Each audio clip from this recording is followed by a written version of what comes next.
And then for the Game Boy, we got a very complete Final Fantasy Legend 2.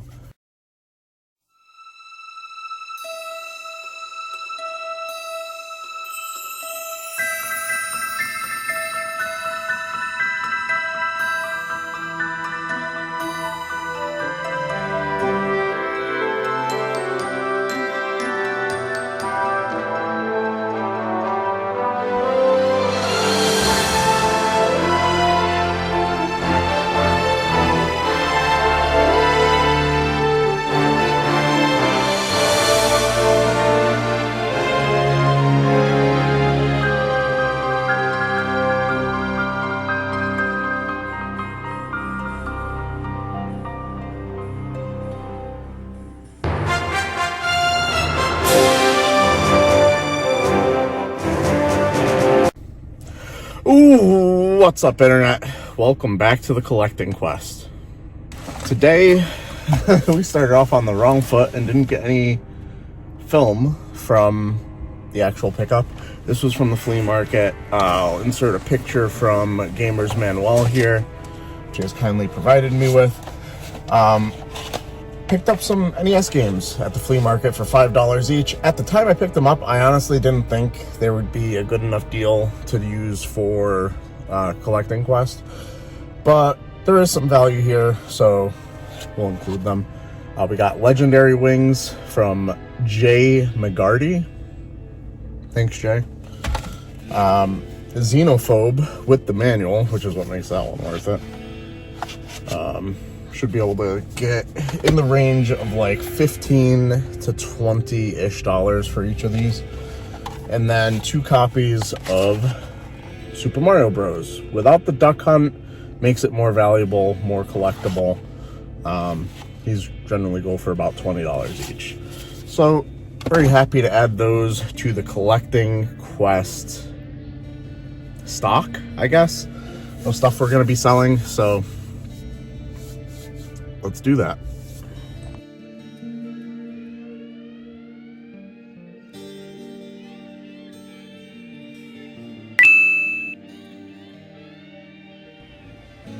Okay, a couple games for the shelf. A little bit less value than I expected probably on Xenophobe, because that manual was absolutely trashed. So, probably should have left that one behind. A couple more that sold. Populous. Happy to see that one go, because that game was trash. And Super Mario Bros. Sold pretty much instantly. And who could forget about this one, which sold today.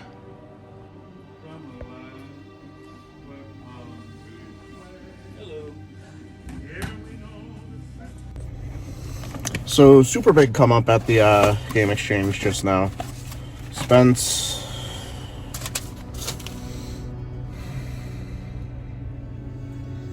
Cory math. Well, because there was a return involved. 136 minus 19.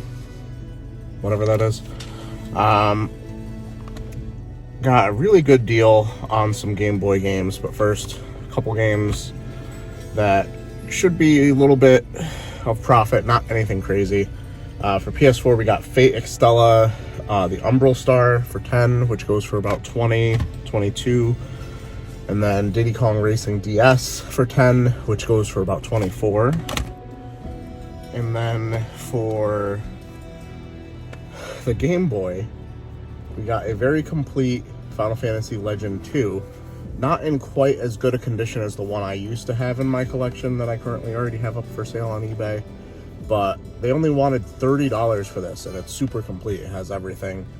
The one I already have listed, I have listed for $190 with a few watchers, so I'll probably list this one a bit lower, and it has some damage here, but for $30, are you kidding me? And then for $60, we got Shining Force Resurrection of the Dark Dragon. Complete, super complete, even has like the registration and everything. The box does have a little bit of wear increasing, but for $60, the cartridge alone goes for about $50, so complete in box has to be $150-ish, I would imagine. I'll probably have some estimations on the screen there. Or even a quick glance into the future. But absolutely great scores. They got in a lot of handheld stuff, but with it being Christmas in just a few days, I didn't really want to go too deep spending. Plus, with the collecting quest, we only have a certain amount of money to spend in the first place. So I believe we were starting out this week around $180. We're now probably closer to like 70 left. Yeah. Very, very happy with those finds. That's really going to do a lot for us. As long as they actually sell quick, I am going to price them pretty aggressively. Alright, some great games added to the shelf here. Just going to rearrange a bit, I think.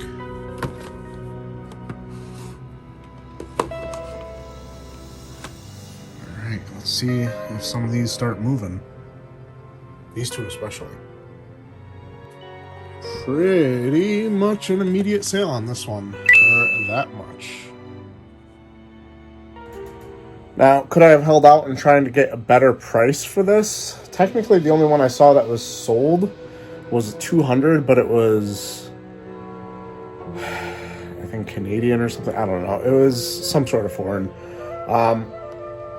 And the only other one I saw listed that looked to be complete was at like $190 and in a little bit worse shape, but I'm perfectly happy with a quicker sale, considering I know and you know what I paid for this, you know.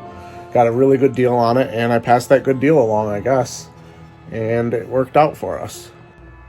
Alright guys, I just realized that I haven't really explained why there was never a thought that crossed my head to keep that Shining Force Resurrection of the Dark Dragon Complete in Box. It's because I don't collect Complete in Box Game Boy anymore. I'm a real big fan of these cases, which are from a website that I can't remember the exact name of. CustomGameCases.com. Not sponsored, but not opposed to taking your money. I'll probably put it up on the screen somewhere here. I've only done a few of my games in my collection so far, but I think it's so much of a easier option for me that I enjoy to be able to just be like, oh, for $6 I could have this game on my shelf as I like it, displayed properly. I don't have a whole like box of random Game Boy games sitting around. And now I haven't invested to finish off all those, and that's actually one of the weird things that maybe some of my collecting quest money is going to go to eventually, is finishing off all my Game Boy games, because I have a bin full of Game Boy games that I want to be able to display on my shelves. Stuff like Shining Force, Resurrection of the Dark Dragon, which I already had, you know, stuff like that can go on my shelf in a case. The one exception I came up with for myself here is the Pokemon games, because with the Pokemon stuff for Game Boy, I already have all of it. Aside from like whatever random Game Boy Advance mystery dungeon garbage. It didn't make sense to get rid of this to put it into that, if it makes sense. So there's going to be some weird decisions that it seems like I'm making, but there's reasons for it.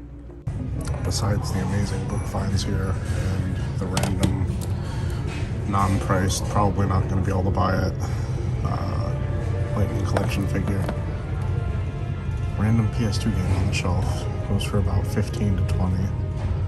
$3 complete. What an object. And another one. Outlaw Volleyball Remixed. Same Goodwill as last week. This hasn't moved 1 inch. Very good find at the Goodwill just now. Almost missed it. They had the games in a different place than they usually do, so $2 for the dual pack Guitar Hero 3 Legends of Rock with Aerosmith. Either of these games on their own, not that much to write home about, but together it should be about $30. Alright guys, I haven't really talked all that much this episode. It's mostly just been the stuff I've sold, what it sold for, and the stuff I've picked up. To be honest, I don't really have that much of a target in mind for this episode. Some of these episodes just have to be about building profit, because if it's all make money, spend a bunch of it on something, then we're not gonna do too well overall in the series, at least the way I'm seeing it. I do have a couple big purchases in the next couple months, I think, between Fire Emblem Engage coming out that I'm gonna have to cover, and what else is coming out? I don't know, there was something else that I pre-ordered that, well, technically it's like a limited run or strictly limited pre-order, so I don't know when that'll show up. I figure I'll deduct from that when I actually get the game. But it was like one that I saw, Jim Powers in 3D or whatever, is like this random weird Super Nintendo game that I randomly had as a kid and really enjoyed. It came with 3D glasses back then. I wonder if this version's going to come with 3D glasses and if it's going to have 3D effects. That'd be kind of interesting. But anyway, yeah, we're kind of aimless, so we're just looking to build up funds right now. So I'm very happy to have found a few cheap purchases, which I don't think we did very much of in the first episode. And we might not have any real big pickup. Like, maybe we'll have some incidental pickups if I could actually find games at thrift stores. But for the sake of transparency, this is right before Christmas, so it feels weird purchasing anything large for myself. I always feel like this is not the time of year to do that. So much money is being spent on others, and it would just be weird to be like, yeah, I'm gonna buy this game for myself to put on my shelf, you know? So I usually try to avoid that around this time of year.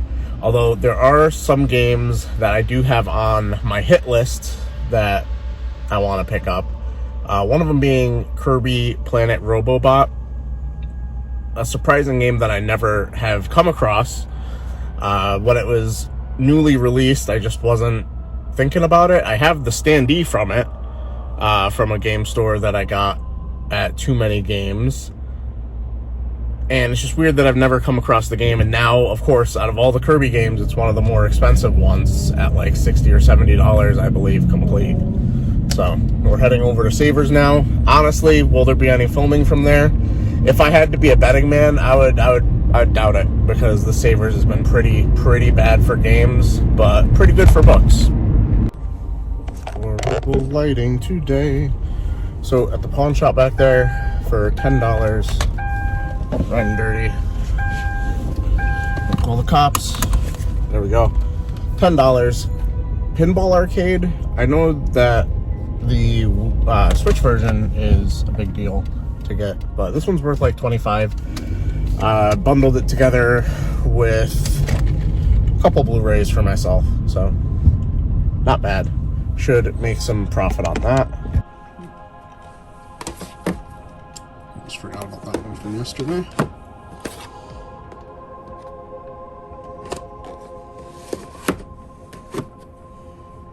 What we're working with right now. These games, Gauntlet and Over being the ones that are still left from what we originally started with to fund this collection.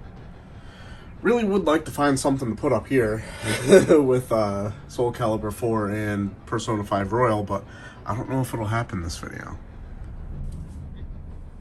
This sold almost instantly. Not bad for $2.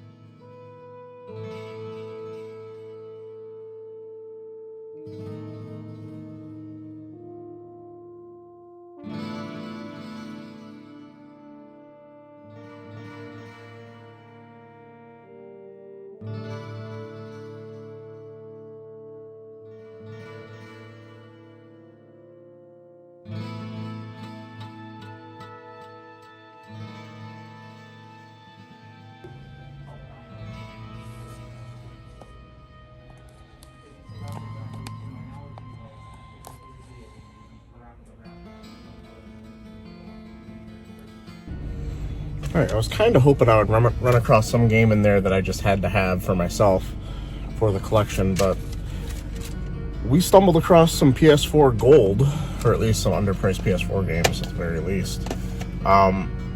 This last one, of which was really surprising to me, just because I looked at it and I saw who published it, and I was just like, their games are never worth anything. Ziggurat from Soedesco. Back when I used to collect PS4 games, and have a PS4 at least, I was grabbing like every Soedesco published release. I don't know why, just because most of them looked interesting and a lot of them came with soundtracks and stuff like that. I don't have a PS4 anymore. I've never heard of this game before now, and I just decided to look it up because it was the first time I saw it, and it goes for like $40, so $9 into 40, not bad. I knew about this one. Transformers Devastation. Absolutely cool art style. The gameplay, I don't think I would really be that into it if I actually played it myself. I watched some gameplay footage of it, and it's just like, Transformers aren't really about running in with melee. It's more about shooting from afar, and no one ever really gets hit that much kind of action, so I don't know. And then we have a game that I saw Unknown Video Game Hunter pick up a couple weeks ago, I think, maybe a month ago. Fairy Fencer F, Advent Dark Force, so I knew it was worth it. Complete, I guess. I don't know what else it would have. $20, it's about a $50 game, so not bad at all. Alright, we got some more listed. Let's put on the shelf. Definitely got a lot for sale right now.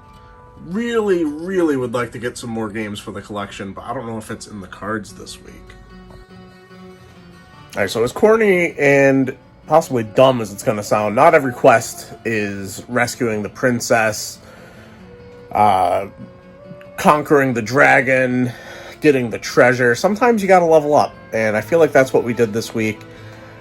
I'm hesitant to call it a week, but it's raining. The flea market is going to be rained out all weekend leading into Christmas by the looks of it. So I think we're going to call it a quest or whatever. I don't know how to end these videos. We'll see you next time. Thanks for tuning in. Hit that like button. Hit that subscribe button, I guess. I don't ask for that very often. But I would like you to continue watching this series because it's one of my favorite things that I have going on right now. Also, cartoon commentary. If you like podcasts where three friends are really inappropriate talking about cartoons, I guess. Bye.